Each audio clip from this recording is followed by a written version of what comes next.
Hi, this is Phil Hinton and welcome to London's XL Centre. We're here for the Panasonic Convention 2011. This is the company's opportunity to show us the new plasmas and LED TVs coming this year.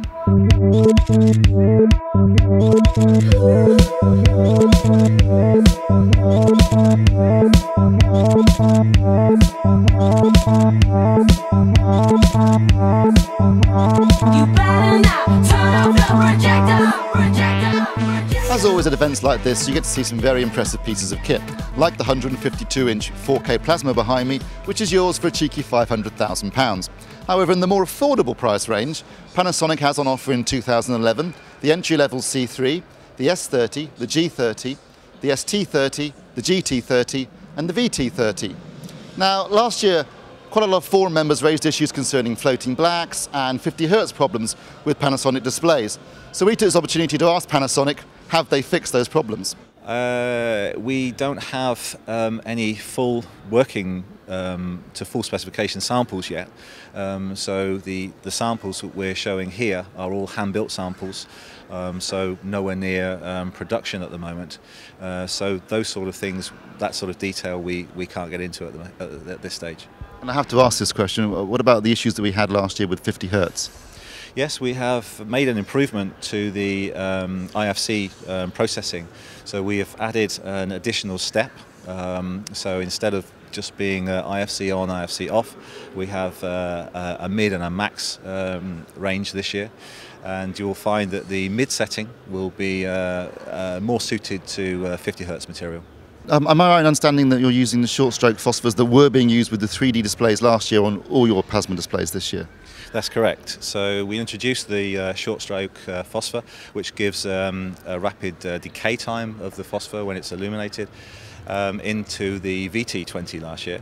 And this year we have extended that phosphor technology to all the full HD models this year. And we've actually improved that short stroke decay time as well by 30%. So what are the main differences then between each of the different series? Essentially, we have a clear lineup of 2D models, and we've expanded our 3D range. So we have the SG series in 2D, and we have ST, GT and VT, which expands the lineup in 3D. And so the G30 will be your top of the range 2D display, is that correct? That's correct. That will be our flagship 2D model, which is kind of a replacement for the V series last year, which was previously our flagship 2D model. And there won't be a V series this year at all, will there?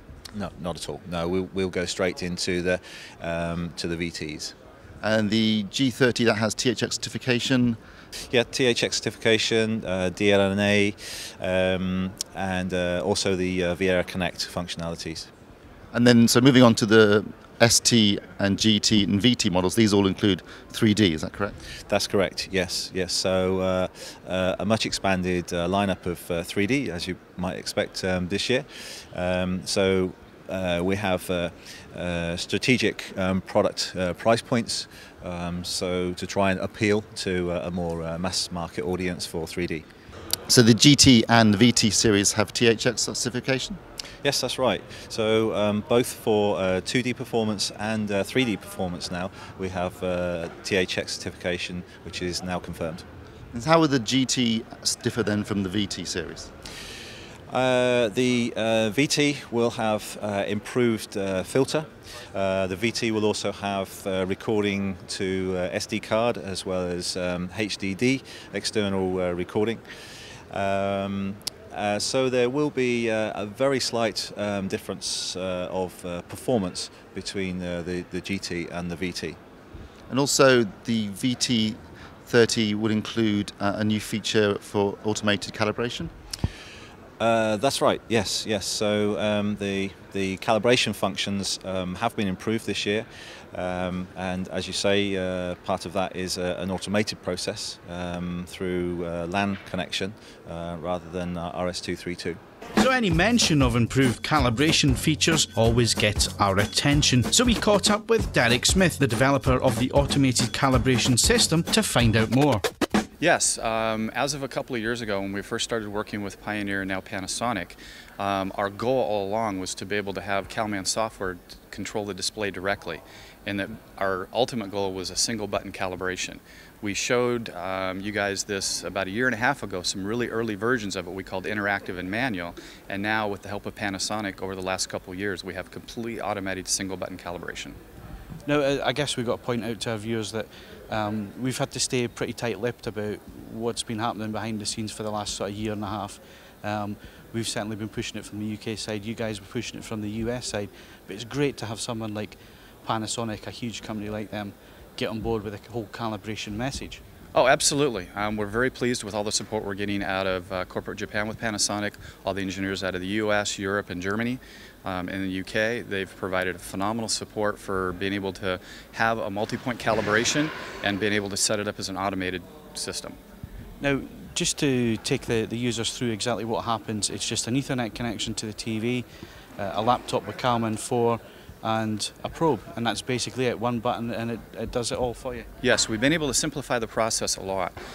Prior to the Ethernet connection, typically you had to have a serial port, serial adapters, and deal with the hassle of newer laptops not having a serial port. But now, as of this year with the new 2011 line, we can connect to the display directly over an Ethernet port, and that can be either wired or wireless. And it's just the VT30 at this moment in time that does the whole automation thing. Yes, that is correct. It's the VT30 series. The lower series can be calibrated through the remote, but it's the VT30 that can be calibrated directly over the Ethernet port automatically. And of course, accessing it through the Ethernet, you then get 10-point grayscale, 10-point gamma correction, and so on. Yes, we get 10-point grayscale, 10-point gamma, so we can get an absolutely flat line calibration. Now, end users on our forums are going to be interested in this kind of technology. Is it something that you're going to offer them as a software package? Yes, we do. In our DIY package, we do offer a manual access. It's not going to be automated, but it still gives them the same 10-point access, but it's going to be manually controlled. So the automated system, you're going to preserve that for professional calibrators and dealers, is that right? Yes, primarily for dealers, and that's one of the reasons we're here at the Panasonic show this year, is to provide packages directly for the dealers. We're encouraging them to provide the two systems that we have here, showing a calibrated system and uncalibrated system, similar to what we have in the US at some of our larger stores there, to encourage the dealers to provide calibration services as well. Now, of course, this year Panasonic is introducing VIERA Connect, which replaces last year's VIERA Cast and expands the internet platform available on their TVs. Now they'll have videos, catch-up TV, music, social networking, including, of course, Facebook, sports, games provided by Gameloft, and news and lifestyle features, as well as applications. There'll also be a VIERA Connect marketplace where you can purchase other applications and maybe movies.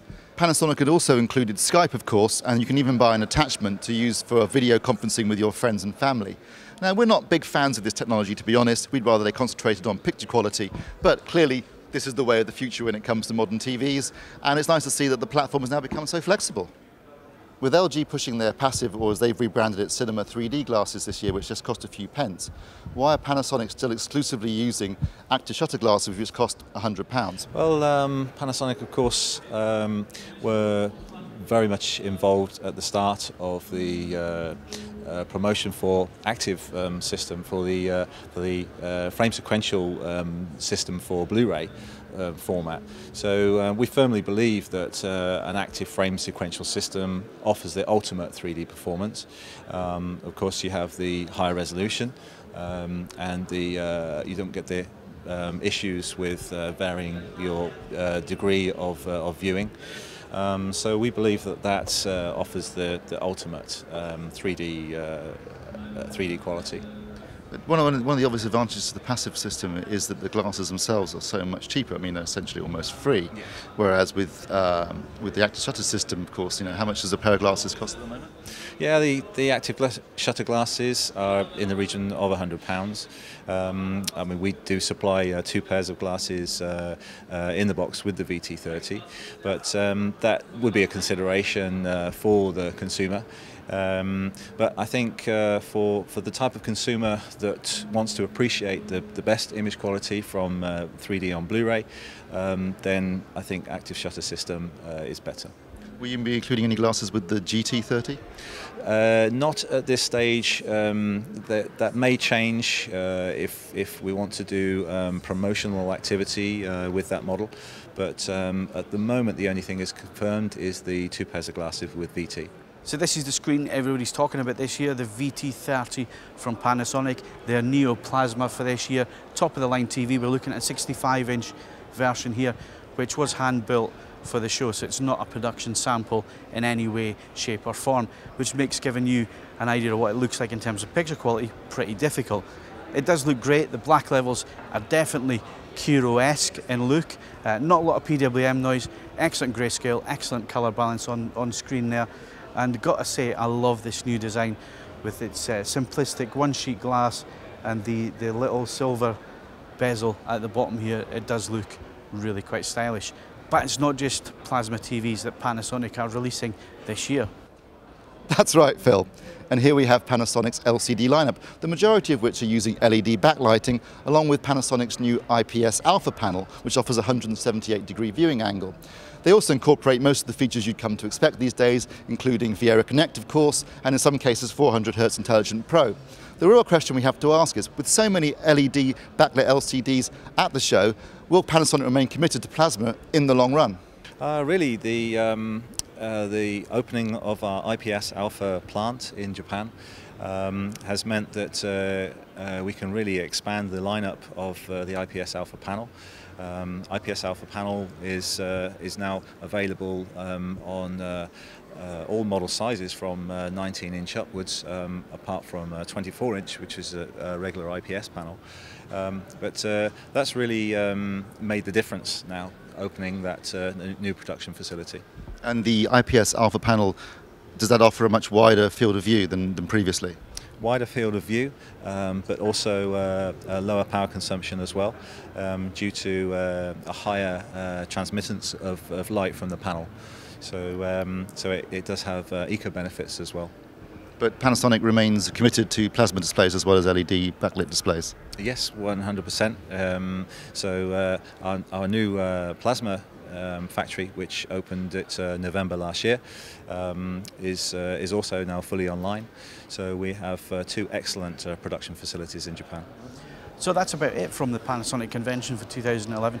Steve, it's kind of hard to gauge what the products are going to be like in real life because they're obviously hand-built samples when we're referring to the TVs, but quite impressive nonetheless. Definitely, no, I was very impressed. I mean, obviously we did see most of these products at CES, but in those huge, great big bright show floor, you couldn't tell anything at all. But here, in slightly darker viewing conditions, we actually got a pretty good look at the VT30, for example, and those blacks looked impressive. They looked like my Kuro, and that's good news, I think. So that's our roundup from here. We hope you enjoyed the video, and of course we'll be getting these through for review as soon as we can, and you guys will be the first to know just how good they actually are.